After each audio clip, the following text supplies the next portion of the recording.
Donald Trump is an enemy of himself and all of us. And he must know the EFF is not scared of him. Donald Trump came with billions of promises of roads, energy, jobs. But in an unprecedented twist, 13 African nations stood up and said, "No, this isn't just a political story. It's a power shift, a statement to the world, and a warning to the United States." Tonight, we uncover why Africa rejected Trump's billions, and what this bold move means for the future of global power. It was supposed to be a moment of triumph, a grand tour across the African continent. U.S. President Donald Trump, flanked by an entourage of advisors, business tycoons, and media cameras, was ready to announce what he called the largest American investment in Africa in history. Billions of dollars in infrastructure, technology, and trade. A deal that, on paper, could change lives. But behind the smiles and handshakes, something wasn't right. The leaders of 13 African nations saw the fine print, and when they did, they closed the door. Sources close to the negotiations say the deal was valued at over $50 billion. Trump's proposal included massive road construction projects, modern ports, state-of-the-art hospitals, and energy plants. It also promised preferential trade access to U.S. markets, training programs for African workers, and technology transfers in agriculture and manufacturing. To the world, it looked like a win-win. To the African people, it sounded like hope. But the leaders knew. Hope can be the bait before the trap snaps shut. Buried deep in the hundreds of pages of the agreement were clauses that could alter Africa's destiny for decades. The deal demanded exclusive mining rights for U.S. corporations in strategic minerals, cobalt, lithium, and gold. Long-term oil concessions, with revenue sharing heavily tilted toward American companies. A ban on certain partnerships with China and Russia. U.S. oversight on security cooperation, which some leaders feared meant foreign military bases on African soil. In short, the billions came with a bill, one Africa wasn't willing to pay. And that's when the resistance began. The first to reject the deal was Ghana. President Mahama reportedly told his advisors, "We will not sell our future for short-term cash." Nigeria, Africa's largest economy, followed quickly. South Africa joined, then Kenya, Tanzania, Senegal, Uganda, Zimbabwe, Algeria, Namibia, Ethiopia, DR Congo, and Angola. 13 countries, one voice. Africa is not for sale. This kind of collective rejection is almost unheard of in modern politics. For decades, Western nations, and yes, China too, have used investment packages to gain influence across Africa. The offers were often too tempting to refuse. But this time, African leaders made a statement. No amount of money is worth giving up sovereignty. This was more than a political decision. It was an act of unity. Trump, known for his bold personality, didn't take the rejection lightly. In a press briefing in Florida, he called the decision a missed opportunity for Africa, and hinted that the refusal was influenced by foreign rivals. But in private, insiders say he was furious. This wasn't just about business, it was about image. And for a man who prides himself on being a master dealmaker, this was a very public defeat. While Washington was reeling, Beijing and Moscow were smiling. China has been Africa's biggest trading partner for over a decade. Russia has been expanding its military and energy influence on the continent. By rejecting Trump's billions, Africa signaled it won't be pressured into choosing sides. Instead, it's opening the door to a new era of multipolar partnerships, where Africa sets the terms. Across social media, hashtags like #AfricaIsNotForSale and #PrideInAfrica trended for days.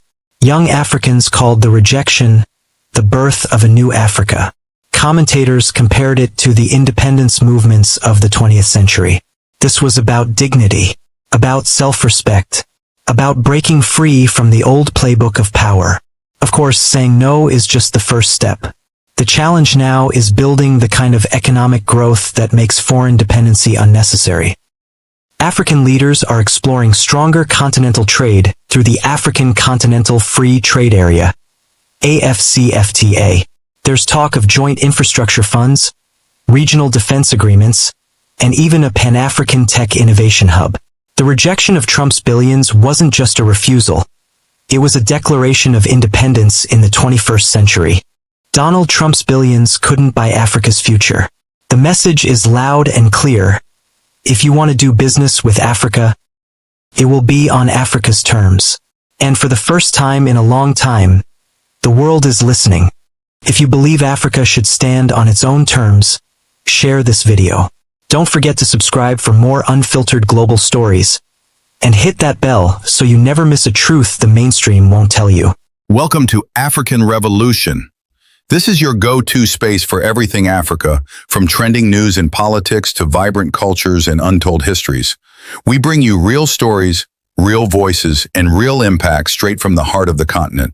Whether you're African or just passionate about Africa, you're in the right place.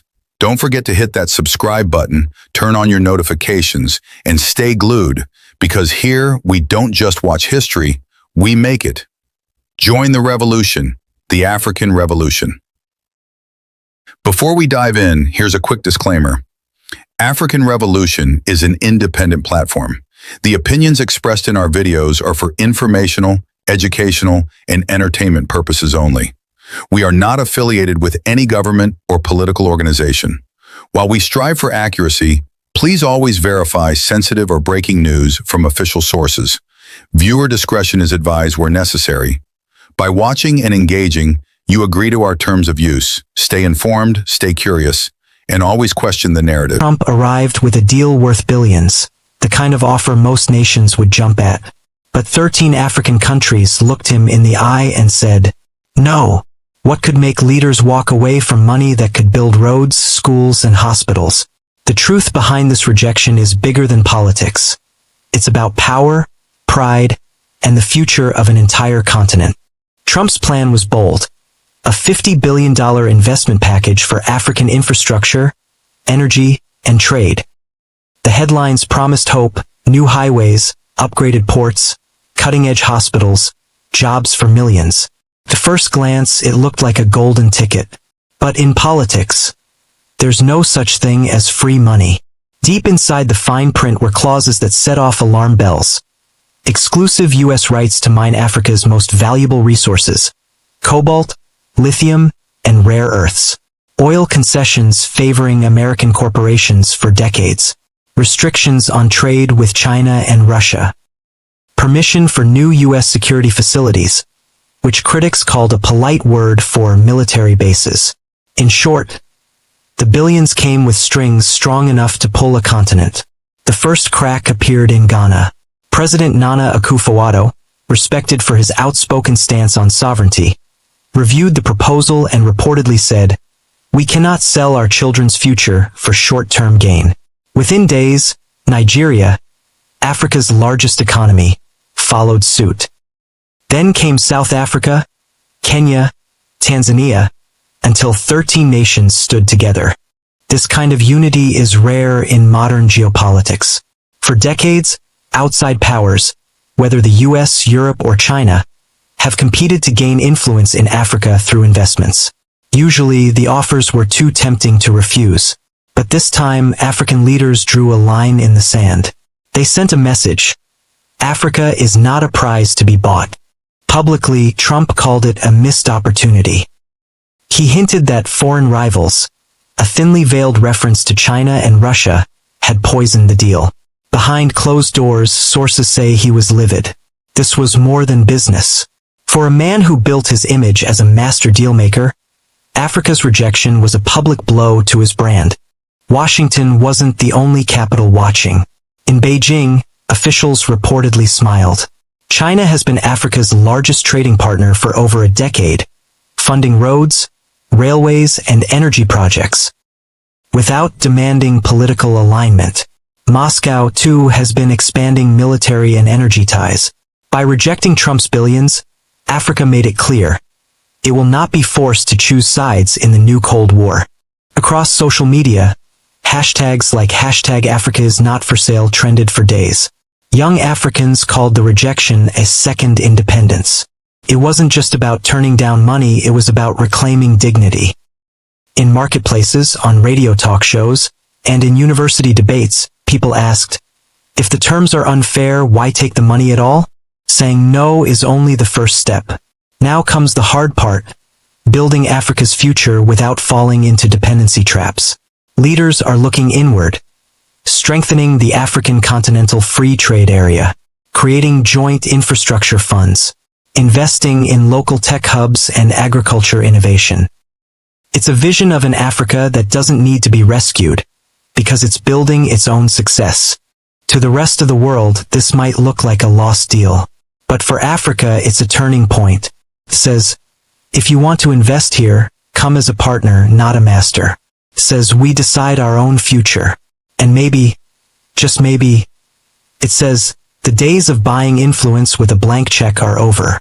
Trump's billions couldn't buy Africa's loyalty. The message is clear. This is a new era, and Africa is playing by its own rules. If you believe in Africa's right to choose its path, share this story, because the more the world hears it, the more powerful that message becomes.